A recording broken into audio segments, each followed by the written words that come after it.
Pemirsa, baru-baru ini sebuah video viral di mana seorang pemilik kos menggerebek kamar penghuni kos yang dipenuhi sampah dan benda yang berserakan. Diduga penghuni kos ini mengalami gangguan menimbun barang atau hoarding disorder.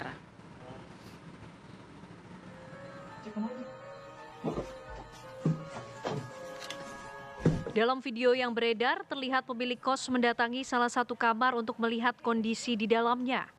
Betapa terkejutnya pemilik kos saat mendapati kamar yang disewakan tersebut dipenuhi sampah. Tidak hanya kondisi kamar yang berantakan, tetapi juga tercium bau tidak sedap dari ruangan tersebut. Penghuni kamar kos diduga mengidap hoarding disorder. Hoarding disorder merupakan gangguan kesehatan mental di mana seseorang mengalami kesulitan yang ekstrim untuk membuang atau menyingkirkan suatu benda berapapun nilai benda tersebut. Akibatnya, barang bertambah banyak dan menumpuk, sehingga menimbulkan masalah kesehatan bagi penderita dan orang lain yang tinggal bersamanya.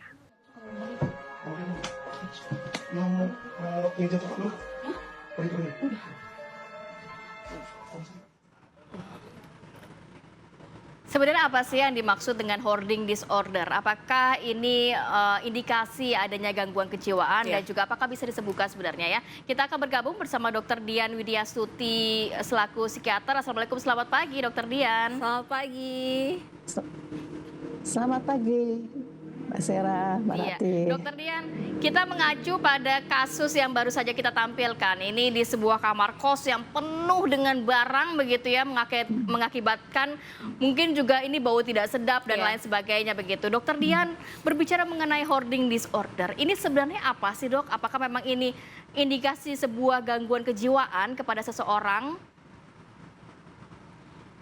Ya, jadi hoarding disorder ini itu memang suatu gangguan ya, itu udah ada di DSM-5 ya, dan dikatakan di sini dia masuk dalam kategori obsessive compulsive and related disorder ya. Jadi gangguan ini adalah gangguan yang sulit sekali orang itu secara persisten dia nggak bisa membuang barang-barang atau berpisah dari barang-barang miliknya. Dia tuh nggak bisa sama sekali dipisahkan. Nah, kesulitan ini barang-barangnya itu biasanya barang-barang yang nggak ada nilainya, ya nggak ada nilainya terlepas dari nilainya apapun, tapi menurut dia itu sangat berharga. Nah, kesulitan ini juga dipersepsikan sebagai kebutuhan dia harus menyimpan barang ini, dan ketika hanya berpikir barang ini akan dibuang, dia akan mengalami stresnya itu sangat berat. Nah, dia bahkan bisa jadi sangat impulsif, bisa marah-marah, dia bisa mengamuk ketika barang itu dibersihkan orang lain atau hanya disentuh orang lain. Nah, ini dia bisa melakukan masalah emosi yang sangat berlebihan ya.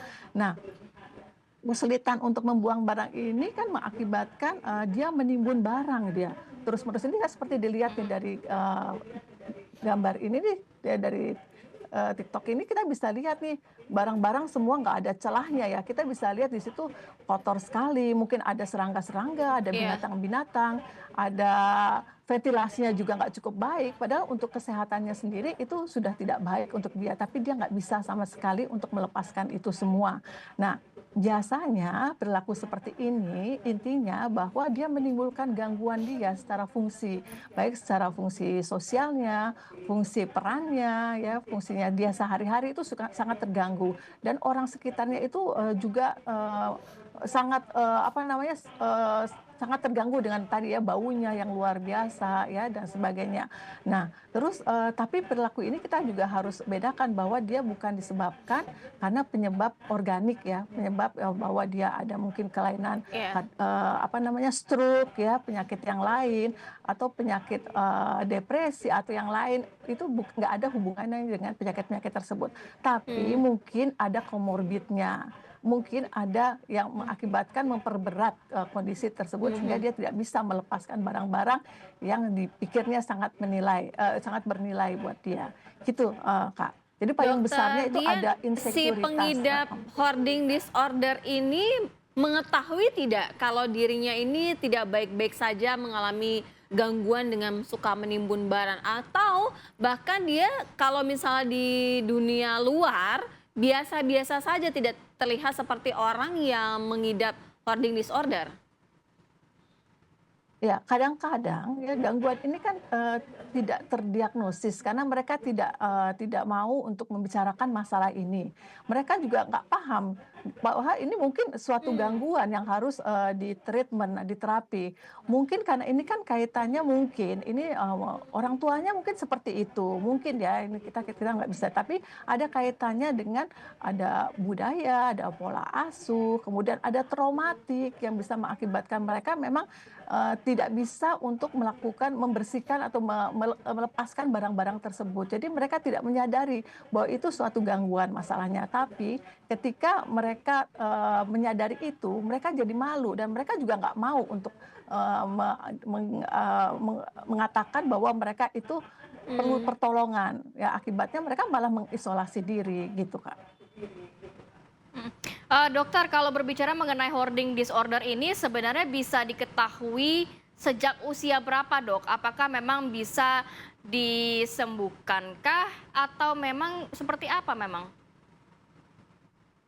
Kalau untuk bicara kapan mulainya, ini biasanya itu bisa terjadi pada usia remaja, ya. Usia remaja di mana anak-anak ini mulai mengalami gangguan insekuritas ya. Jadi tidak nyaman, merasa cemas dan sebagainya, dan mereka memerlukan kelekatan secara emosional terhadap barang-barang tertentu ya. Dan itu yang membuat dia merasa aman dan nyaman. Nah, ini bisa dimulai dari usia remaja, tapi prevalensinya semakin lama itu semakin meningkat dengan bertambahnya usia, gitu, Kak. Dan ini mencapai sekitar 2-6% dari populasi secara keseluruhan, gitu. Jadi Ada cukup banyak ya level-levelnya di nggak? berbagai Misalnya negara. level yang sudah sangat akut begitu, Iya. atau yang masih bisa disembuhkan? Biasanya kita bisa lihat sebenarnya ya, level-level yang ringan seperti dia mengumpulkan barang-barang ya di rumah di tempatnya. Tapi ketika dia masih bisa diberitahu bahwa, "Ayo, coba kita bersihkan." Jadi ini keluarga sangat berperan ya dalam tingkat keparahan dari penyakit ini. Misalnya orang tua lihat ini anak-anaknya ngumpulin barang nih yang dia pikir takut hilang ya, takut ini ada kenangannya sehingga dia nggak mau dibereskan. Tapi ketika Dibuang. anak itu masih bisa, individu itu masih bisa disuruh beresin atau pelan-pelan, ayo ini ditaruh di tempat yang lebih baik, diatur dan sebagainya. Dan itu saya pikir itu tidak menimbulkan gangguan ya, dan itu bisa diatasi, diintervensi secara Iya. dini gitu ya. Ketika orang tua aware bahwa ini ada masalah nih di anaknya yang tempat tempat tidurnya atau kamarnya itu berantakan. Dan ketika kita melakukan intervensi dini itu sangat bisa untuk diperbaiki. Nah, kalau sudah dibiarkan ya, kadang-kadang kan ini kaitannya dengan masalah emosi ya, regulasi emosinya. Ketika dikasih tahu terus udah gitu anaknya jadi marah gitu ya, nggak mau lagi untuk dimasukin, merasa punya privasi sendiri, orang tua nggak boleh ikut campur. Nah, ini makin menjadi semakin parah kalau dibiarkan ya, ketika orang tua nggak bisa lagi Iya. intervensi, dan ini harus segera dibawa ke tenaga profesional gitu, Kak. Dokter Dian, kalau misalnya melihat video yang viral ini, artinya si pengidap ini butuh proses berapa lama untuk bisa disembuhkan? Nah, ini tergantung dari personality dari si individu ini. Ketika individu ini menyadari bahwa ini ada masalah nih pada diri saya. Nah, itu ada titik poin bahwa Iya. ini kemungkinan treatment bisa berjalan dengan cepat ya. Tapi ketika dia merasa ini nggak masalah nih, saya nggak ada salahnya gitu. Saya ini harus, kenapa saya diperlakukan seperti ini? Nah, ini adalah treatment yang jangkanya bisa cukup panjang, Kak. Karena ini kan kalau treatment ini kita harus komprehensif ya. Kita tidak bicara masalah mental saja, tapi secara biologisnya kita juga harus perbaiki kesehatan fisiknya. Mungkin dia bisa ada masalah di sana, kemudian lingkungannya juga dari dinamika keluarganya dan sebagainya. Ini kita harus treatment. Jadi nggak cuma masalah pada dirinya sendiri. Jadi banyak multifaktor yang harus ya kita perbaiki gitu, Kak.